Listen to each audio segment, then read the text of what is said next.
Michael, lovely to talk to you. And your first novel, is that like you're releasing your first child into the world, is it?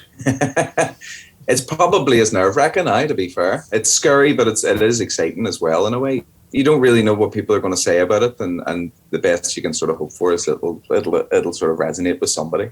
Would we be able to get a little synopsis, just to give people a feel for what's in the book? It's about a young university graduate from Belfast who sort of returns from university in Liverpool, and he sort of falls back in with the people he grew up with on a sort of housing estate in West Belfast, and they sort of fall into this rut of partying and taking drugs to fill the time. And one night he finds himself at a party in an area that he's kind of unfamiliar with and is sort of provoked by another guy there, and he assaults him, winds up having to do 200 hours of community service. So the book is kind of about the repercussions of that assault, but also him sort of trying to come to terms with where he's at in life and where he's going. It's a post-conflict Belfast where the conflict it's never out of the picture, but a different kind of world is emerging. Was that in your mind? Oh yeah, absolutely. Yeah, it was sort of at the very front of it. You know, I was born in 1990, so I was 8 years old when the Good Friday Agreement was signed.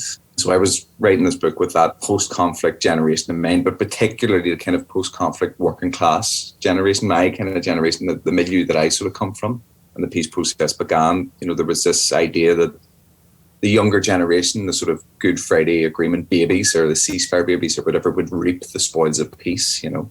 That hasn't quite been the case. You know, there's still incredible levels of poverty and all these kind of problems that are sort of social problems that are sort of tangentially connected to that 30-year conflict. They're sort of disconnected in a way from the Troubles, but whose parents were very directly affected by it, you know, and so they sort of, in a way, have sort of inherited this trauma. But on top of that, you have the normal everyday of growing up and having all the issues that go with that. Yeah. Even just becoming a parent. Sean's mother in the book became a mother very young and was married, and so from the age of 17 she was a mother and was a mother throughout the conflict, and that's all she's ever been. And so how do you sort of navigate that, you know, as a woman, and particularly within a sort of context of a very sort of masculine war? Is that another thing, how it's changed what's expected of you as a man? Oh my. Patriarchal masculinity still exists, just in different incarnations of it, you know, that particularly when you grow up in a place where you sort of have to be tough, you know, you kind of have to be hard.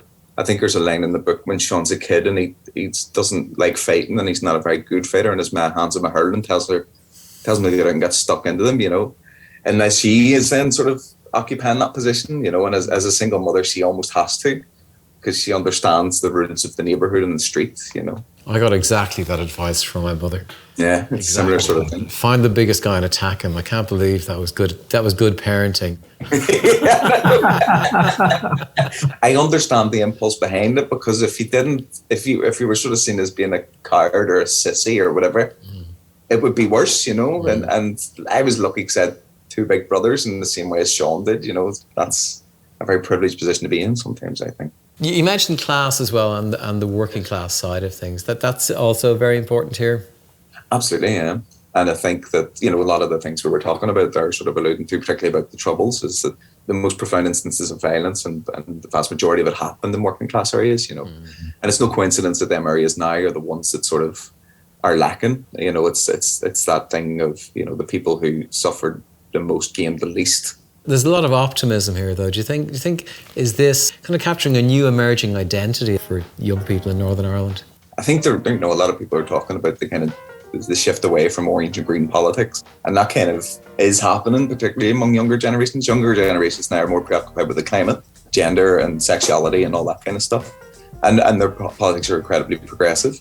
Change is good, I think, Michael. Yeah, it is. Well, listen, congratulations on this great, a sensational read. Thank you so much. Thanks for joining us, Michael. Cheers.